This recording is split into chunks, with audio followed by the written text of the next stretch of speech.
Olá pessoal, espero que todos vocês estejam bem, aqui é o professor Imael e essa é a nossa sexta videoaula de Biologia do terceiro bimestre.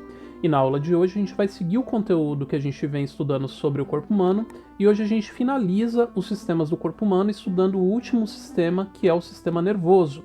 E o sistema que a gente vai estudar na aula de hoje, galera, ele também é um sistema coordenador do corpo humano, o que significa que o funcionamento dele garante com que o nosso corpo e o nosso organismo consigam funcionar da forma básica. Bom, para a gente começar então a aula de hoje, a gente já pelo nome do sistema nervoso faz mais ou menos uma ideia do que ele tem a ver e de quais são os órgãos envolvidos com ele.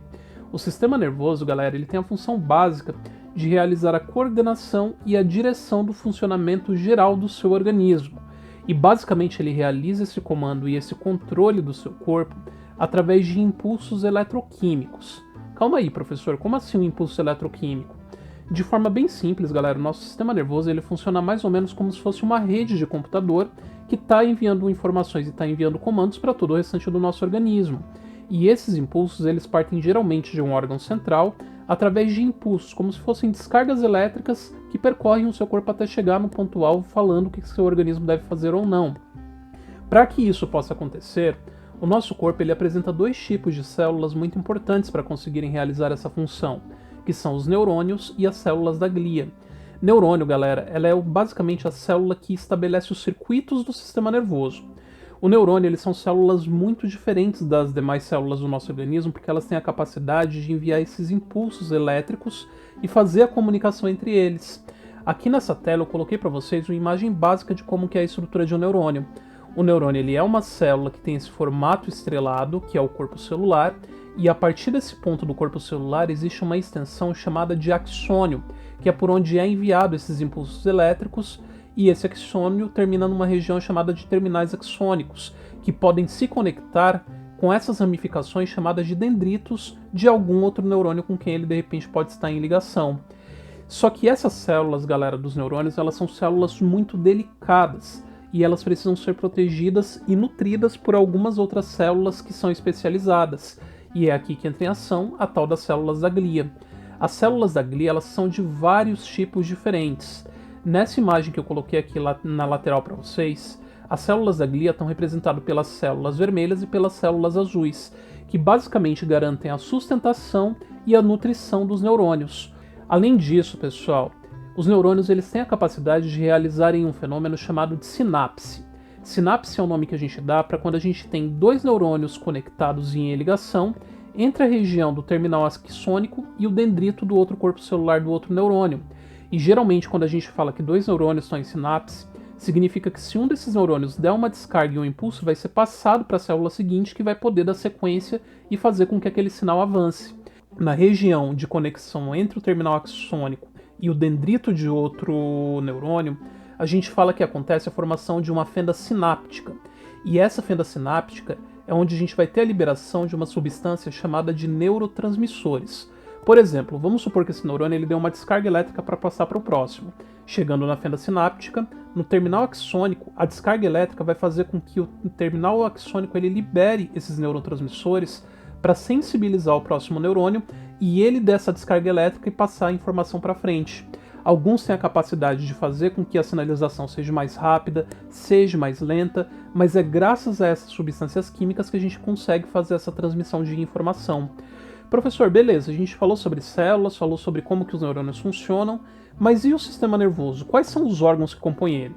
Bom, galera, neurônios e células da glia, eles podem se organizar em diferentes tipos de órgãos. E é por isso que a gente costuma regionalizar o sistema nervoso em alguns órgãos principais, sendo que o primeiro que a gente vai observar na aula de hoje é o encéfalo. O encéfalo, galera, naquela comparação que a gente fez com o computador, seria basicamente como a placa-mãe do seu sistema nervoso. O encéfalo é a principal região de onde vai partir o comando central para o funcionamento do seu organismo. O encéfalo, galera, é o nome que a gente dá para todo esse conjunto de órgãos que está localizado na nossa cabeça dentro da caixa craniana. E a gente costuma dividir o encéfalo em três grandes regiões.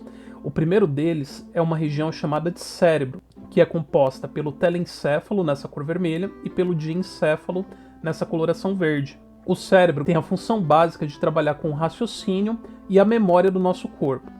A segunda região que a gente tem do encéfalo é o tronco encefálico, que é essa região formada pelo mesencéfalo, pela ponte e pelo bulbo. Essa estrutura, ela, além de fornecer sustentação para todo o cérebro e para outra região aqui que a gente vai falar depois do cerebelo, ela tem a função de realizar o controle do funcionamento visceral. É basicamente essa região do encéfalo que controla como que os seus órgãos vão funcionar dentro do seu corpo. E por último, a gente tem aqui o cerebelo. O cerebelo, ela é uma região individualizada e separada daqui do cérebro, que tem a função de realizar o controle da movimentação, da coordenação motora e da percepção espacial. Tanto que pessoas que às vezes tenham alguma lesão aqui na região do cerebelo perdem a capacidade de ter o controle da sua coordenação motora. Ou de repente, quando uma pessoa faz uso excessivo de álcool, o cerebelo pode começar a ter um funcionamento alterado e é por isso que a pessoa fica com a percepção espacial e com a movimentação levemente prejudicada. Bom, além do encéfalo, galera, a gente também tem a medula espinal e os nervos. A medula espinal nada mais é do que uma continuação do tronco encefálico que passa por dentro da nossa coluna vertebral. A medula espinal, ela basicamente é um canal de comunicação entre o seu encéfalo e todo o restante do seu organismo. Só que para ligar a medula espinal com os órgãos do seu corpo, a gente tem os nervos. Os nervos, eles geralmente são pares de prolongamentos de agrupamentos de neurônios que eles estão conectados na medula espinal até alguma extremidade do seu corpo. E a função deles é levar e trazer informação para garantir que a informação seja veiculada no seu corpo. Importante a gente notar, galera, que os nervos, eles são regionalizados de acordo com a região da coluna vertebral de onde eles estão saindo. A gente tem, por exemplo, a região cervical, que é essa mais localizada perto da região do pescoço. Tem aqui um conjunto de nervos torácicos que saem principalmente das vértebras da região aqui de trás do tórax e começo do abdômen. E no finalzinho aqui a gente tem a região lombar, que é perto daqui da região traseira da onde a gente tem aqui o abdômen, e a gente tem também a região sacral e coxígea, que é de onde saem também os últimos nervos que geralmente vão na direção das pernas e dos membros inferiores. Provavelmente vocês já devem ter ouvido falar que se uma pessoa ela sofre uma lesão na coluna, dependendo da altura isso pode ser mais grave ou não. E tem exatamente a ver com essa estrutura da medula espinal e dos nervos. Por quê? Neurônios, elas são células que dificilmente conseguem se recuperar. Então, se de repente você sofre uma lesão e corta e mata de repente aquele neurônio, é muito difícil que ele consiga se reestabelecer e se reconectar. É por isso que, por exemplo, se uma pessoa ela tem uma lesão na base da coluna e rompe a medula, ela pode perder a movimentação de todos os órgãos que estão daquela região para baixo, que é onde esses nervos que de repente eles estão levando informação, eles têm a sua comunicação interrompida. Se de repente uma pessoa ela tem uma lesão na coluna vertebral próximo da região do pescoço, a lesão acaba sendo mais grave. Por quê? É cortada a comunicação de toda aquela região e dos seus nervos que estão inferiores a isso. Ou seja, enquanto que uma pessoa de repente lesionar a região lombar ela fica paraplégica, uma pessoa que lesionar a região cervical e corte de repente a medula espinal, ela fica tetraplégica. E além disso, a gente também tem a anatomia dos órgãos de proteção, principalmente do encéfalo e da medula espinal.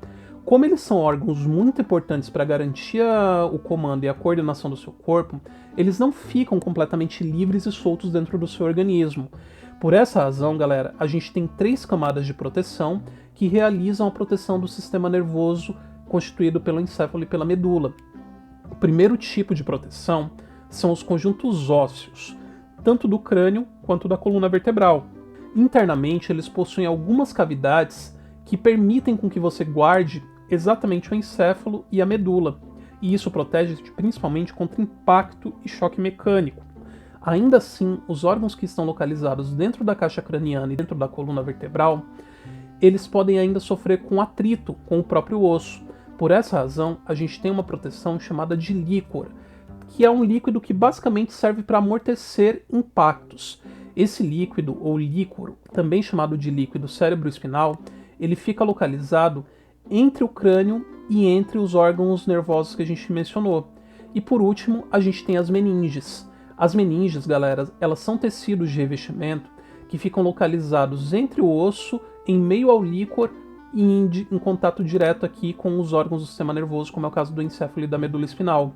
As meninges, galera, elas são tecidos de revestimento que também têm a capacidade de terem irrigação sanguínea, o que garante que é exatamente pelas meninges que a gente vai receber a nutrição e as substâncias que vêm pela circulação para o nosso cérebro. Detalhe, pessoal, sangue não circula diretamente dentro do cérebro e nem diretamente dentro da medula espinal. As substâncias elas passam pela corrente sanguínea na meninge e de lá essas substâncias elas se difundem para dentro dos órgãos nervosos. Interessante a gente notar também, galera, que existem 3 conjuntos de camadas de meninges, que é a dura mater, a aracnoide e a pia mater, que são 3 tecidos subsequentes de revestimento para garantir realmente a proteção total do seu sistema nervoso. Tanto que para facilitar o estudo do sistema nervoso, em biologia a gente costuma dividir o sistema nervoso em algumas regiões e em algumas divisões. Primeiro de tudo, a gente tem uma divisão conhecida como sistema nervoso central, que é formada pelo encéfalo e pela medula. O sistema nervoso central, galera, é a divisão que a gente chama de centro de comando do seu corpo. É ele que vai trabalhar com a tomada de decisões e com o funcionamento do seu organismo. Só que além do sistema nervoso central, que é a parte realmente do centro de comando, a gente tem o sistema nervoso periférico, que são um conjunto basicamente de circuitos que fazem a veiculação da informação. O sistema nervoso periférico é composto por nervos, pessoal, sendo que a gente tem nervos tanto cranianos quanto nervos espinais. Os nervos cranianos eles são em 12 pares que controlam principalmente a região e o funcionamento dos órgãos sensoriais daqui da região da cabeça. Já os 31 pares de nervos espinais estão conectados diretamente no meio da medula espinal e eles levam e trazem informação diretamente dos órgãos e das estruturas periféricas para a medula para que tenha essa comunicação. E a última divisão do sistema nervoso que a gente tem é o sistema nervoso autônomo, que é basicamente o centro de controle e coordenação visceral. Como assim, professor, coordenação visceral? Na região da nossa medula espinal, galera, às vezes a informação, ela basicamente nem sobe para o encéfalo para ela ser decodificada. Existem alguns aglomerados de células e de neurônios conhecidas como gânglios, que elas ficam localizadas exatamente aqui no meio da sua medula, em perto aqui da região de intersecção com os nervos. E geralmente, quando você tem algum órgão visceral ou algum órgão mais mole do seu corpo que tem algum funcionamento mais rápido, é exatamente esse gânglio que vai determinar como ele vai funcionar, não o encéfalo. Por isso que o sistema nervoso autônomo ele é um sistema nervoso que ele funciona de forma automática.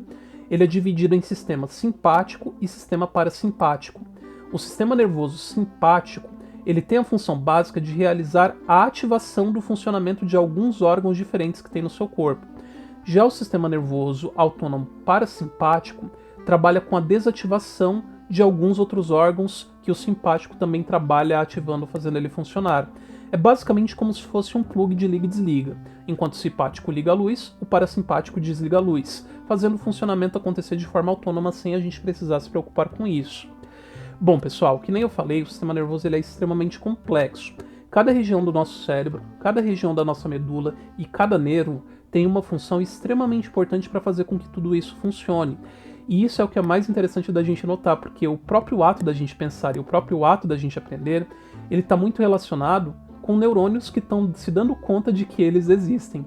Bom, pessoal, espero que vocês tenham gostado da aula e tenham entendido a matéria. Qualquer dúvida, é só deixar nos comentários e até a semana que vem.